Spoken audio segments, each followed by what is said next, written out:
గ్రహాంతరవాసుల గురించి ప్రపంచమంతా చెప్పడమే గాని చూసిన వారు ఎవరూ లేరు. అలా చెప్పిన వివరాలను బట్టి వాటి ఆకారాన్ని చిత్రీకరించారు చిత్రకారులు. శరీరం కన్నా పెద్దగా ఉండే తలకాయ, పెద్ద పెద్ద కళ్ళు, చిన్న నోరుతో చూడగానే వింతగా ఉంటుంది.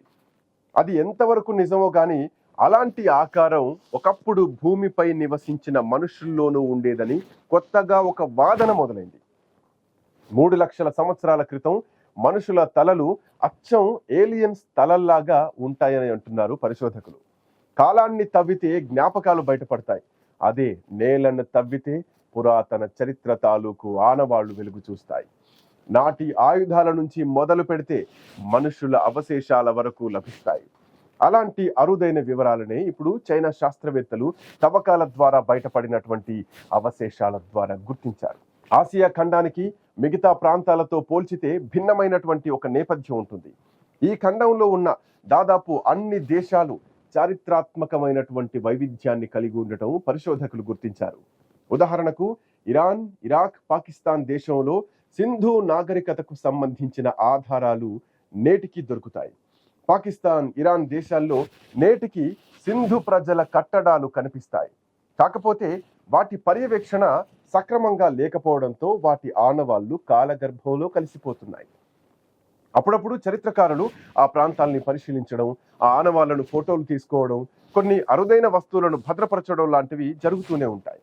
పురాతన కాలం లాంటి వస్తువులను భద్రపరచడం వల్ల భవిష్యత్ తరానికి నాటి నాగరికత తెలిసే అవకాశం ఉంటుంది. నాటి ప్రజల జీవన విధానాలు, ఆచార వ్యవహారాలు, సంస్కృతి సాంప్రదాయాలు, కట్టుబాట్లు ఇవన్నీ కూడా అర్థమయ్యే ఆస్కారం ఉంటుంది. ఇక ఆసియాలో మిగతా దేశాలతో పోల్చితే అగ్రరాజ్యం కావాలని ఆరాటపడుతున్నటువంటి చైనా దేశం చాలా భిన్నంగా ఉంటుంది. ఈ ప్రాంతాన్ని ఇతర ప్రాంతాల రాజుల కంటే చైనా ప్రాంతానికి చెందిన రాజులే ఎక్కువ కాలం పరిపాలించారు. అందువల్లే చైనా చుట్టూ బలమైనటువంటి గోడను కట్టగలిగారు. మొదటి నుంచి చైనాలో కమ్యూనిస్టు రాజ్యం ఉంది. దానికంటే ముందు భిన్నమైన రాజులు చైనా దేశాన్ని పాలించారు. అయితే నాటి రోజుల్లో రాజులు కిరాతకంగా ఉండేవారని, తమకు ఎదురు తిరిగితే వారిని అత్యంత దారుణంగా చంపేసేవారని చరిత్రలో ఉంది. అది ఎంతవరకు నిజమో గాని అవన్నీ తెలుసుకునేందుకు చరిత్రకారులు కొంతకాలంగా పరిశోధనలు చేపట్టారు. అయితే ఈ పరిశోధనలో వారికి మరో అంశానికి సంబంధించిన విస్మయం కలిగించే వాస్తవాలు వెలుగులోకి వచ్చాయి. అవేంటంటే 3 లక్షల కంటే ఎక్కువ సంవత్సరాల క్రితం అని భావిస్తున్న మనుషుల అవశేషాలు ఇక్కడ జరుపుతున్నటువంటి తవ్వకాల్లో బయటపడ్డాయి. వీటిని చైనా హవాయి విశ్వవిద్యాలయం కాలేజ్ ఆఫ్ సోషల్ సైన్సెస్ లోని మనోవా విభాగంలో ప్రొఫెసర్ క్రిస్టోఫర్ జేబే కనిపెట్టారు. గత 30 సంవత్సరాలుగా ఈయన ఈ పరిశోధనలో ఉన్నారు. తన బృందంతో కలిసి ఆసియాలోని మనుషుల పూర్వీకులపై అధ్యయనం చేస్తున్నారు. ఆయన అధ్యయనంలో భాగంగా హోమో జూలియన్సిస్ అనే పురాతన మనిషి జాతిని గుర్తించారు. అయితే ఈ జాతిలో తల భాగం పెద్దదిగా ఉంటుందట, మిగతా దేహం మాత్రం చిన్నదిగా ఉంటుందంట. అవయవాలు కూడా సాధారణ స్థాయిలోనే ఉంటాయట. అయితే నాటి రోజుల్లో మనుషులకు తల భాగం అంత ఎందుకు పెద్దగా ఉంది అనే విషయం పైన క్రిస్టోఫర్ పరిశోధనలు చేస్తున్నారు ప్రస్తుతానికి. ఒకవేళ ఈ పరిశోధనల్లో ఏవైనా కొత్త విషయాలు తెలిస్తే మనుషుల మనుగడకు సంబంధించి మరిన్ని ప్రయోగాలు చేసే అవకాశం ఉంటాయని అంటున్నారు. భూమిపై జీవించిన జీవచరాల్లో మనుషులు తెలివైన వారుగా పరిశోధకులు గుర్తించారు. ఆలోచించి నిర్ణయం తీసుకునే శక్తి మనుషులకే ఉండటం వల్ల మనుషుల్లో ఈ తెలివితేటలు పెరిగాయి. తెలివితేటల వల్లే కదా మనుషులు మిగిలిన జంతువులను తనకు అనుగుణంగా మార్చుకొని ఎదిగినట్టు మానవ పరిణామ క్రమంపై పరిశోధనలు చేసినటువంటి శాస్త్రవేత్తలు చెబుతున్నారు. ఈ ప్రపంచంలో మనకు తెలియనివి ఇంకా చాలా ఉన్నాయి. కొన్ని పరిశోధనల్లో బయటపడగా మరెన్నో మిస్టరీలుగానే మిగిలిపోయాయి. అలాంటి రహస్యాలలో లక్షల సంవత్సరాల క్రితం పెద్ద తలను కలిగిన మనుషులు జీవించడం కూడా ఒక్కటి. మనం ఇతర గ్రహాలపైకి వెళ్ళలేం, దగ్గరలోనే ఉన్న చందమామ పైకి కూడా వెళ్ళలేం. ఒకవేళ వెళ్ళినా అక్కడి వాతావరణం మనకు ఓ సమస్యగానే ఉంటుంది. భూమిపై తప్ప మిగతా గ్రహాలపై జీవించే పరిస్థితులు చాలా తక్కువ. మనకు అత్యంత అనుకూలమైనటువంటి గ్రహం భూమి మాత్రమే. అందువల్ల మనం ఇక్కడ బందీ అయిపోయామని మరో ఆప్షన్ లేకుండా పోయిందని శాస్త్రవేత్తలు చెబుతున్నారు. మనం కనిపెట్టాలనుకుంటే కనుక్కోవాల్సినవి లెక్కలేనన్నున్నాయి. భూమిపై ఎన్నో రహస్యాలున్నాయి. తలలు పండిన శాస్త్రవేత్తలు సైతం వాటి చిక్కుముళ్లను విప్పలేకపోయారు. ఫలితంగా అవి దశాబ్దాలుగా రహస్యాలుగానే ఉంటున్నాయి. టెక్నాలజీ డెవలప్ అవుతున్న కొద్దీ మనకు కొత్త కొత్త విషయాలు తెలుస్తున్నాయి. ఎక్కడెక్కడో నిగూఢంగా తవ్వకాల్లో బయటపడినప్పుడే కనిపెడుతున్నాం. కొన్ని సముద్రాల్లో కనిపెడుతుంటే మరికొన్ని భూమి లోపల కనిపిస్తున్నాయి. ఇవన్నీ గత వైభవాన్ని కళ్లకు కడుతున్నాయి. కానీ అవి అలా ఎందుకు ఉన్నాయో, వాటి వెనక కథేంటో తెలియడం లేదు. వాటికి సంబంధించి రకరకాల ఊహాగానాలే తప్ప ఖచ్చితమైనటువంటి సమాధానాలు మన దగ్గర లేవు.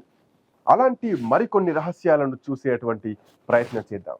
వాటి రహస్యం ఏంటో ఇప్పటికీ ఎవరికీ తెలియదు. అందులో బొలివియాలోని సూర్యద్వారం ఒకటి.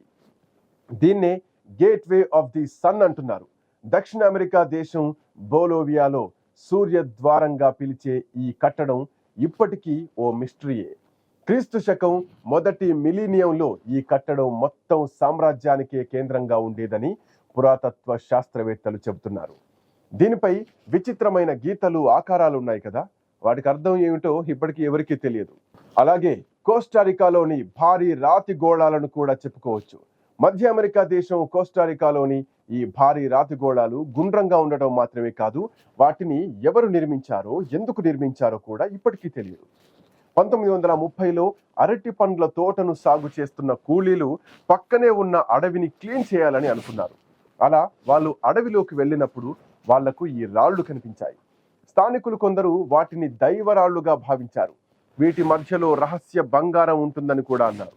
కానీ కొన్ని రాళ్లను పగలగొట్టి చూస్తే వాటిలో ఏమీ లభించలేదు. మరి ఆ రాళ్లను ఎవరు అలా చెక్కారో ఎవరికీ తెలియదు. కెనడాలో మరో పురాతన ప్రదేశం లోన్స్ ఆక్స్ పచ్చిక బయళ్ల గురించి చెబుతారు. ఇవి 1960లో బయటపడ్డాయి. ఇవి 1000 ఏళ్ల పురాతనమైనవిగా కార్బన్ డేటింగ్ పరీక్షలో తేలింది. క్రిస్టోఫర్ కొలంబస్ కంటే చాలా ఏళ్లు ముందుగానే స్కాండినేవియా సముద్ర నావికులు ఉత్తర అమెరికాకు వచ్చినట్లు చరిత్ర చెబుతోంది. దీన్ని బట్టి కొలంబస్ కంటే ముందే యూరోపియన్లు అమెరికన్లతో కాంటాక్ట్ అయినట్లు అర్థం చేసుకోవచ్చు. ఈ పచ్చిక బయళ్లు మాత్రం చాలా అందంగా ఉంటాయి. సముద్రం పక్కనే ఉన్న ఈ ప్రాంతానికి వీటిని చూడడానికి టూరిస్టులు వస్తున్నారు. రాతి యుగపు సొరంగాలు కూడా మిస్టరీగానే ఉన్నాయి. నిజానికి యూరప్ ఖండంలో చాలా చోట్ల సొరంగాలున్నాయి. కొన్ని స్కాట్లాండ్ నుంచి టర్కీ దాకా ఉన్నాయి. భూగర్భంలో ఉన్న ఈ సొరంగాలు బయటపడినప్పుడు అందరూ కూడా ఆశ్చర్యపోయారు. ఇవన్నీ శిలాయుగపు సొరంగాలే. వేటగాళ్ళు ఒకరినొకరు కలిసేందుకు వీటిని నిర్మించుకొని ఉంటారని భావిస్తున్నారు. అయితే వాటిని ఖచ్చితంగా ఎందుకు నిర్మించారో ఎవరికీ తెలియదు. తమను వేటాడే జంతువుల నుంచి తప్పించుకునేందుకే వీటిని నిర్మించుకొని ఉంటారని కొందరు పరిశోధకులు అంచనా వేస్తున్నారు.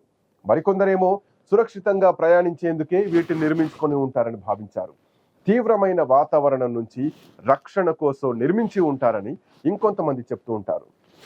ఇలా ఇంకా బయటపడిన రహస్యాలలో ఇప్పుడు చైనాలో బయటపడ్డటువంటి పెద్ద తలకాయలు కూడా చేరిపోయాయి.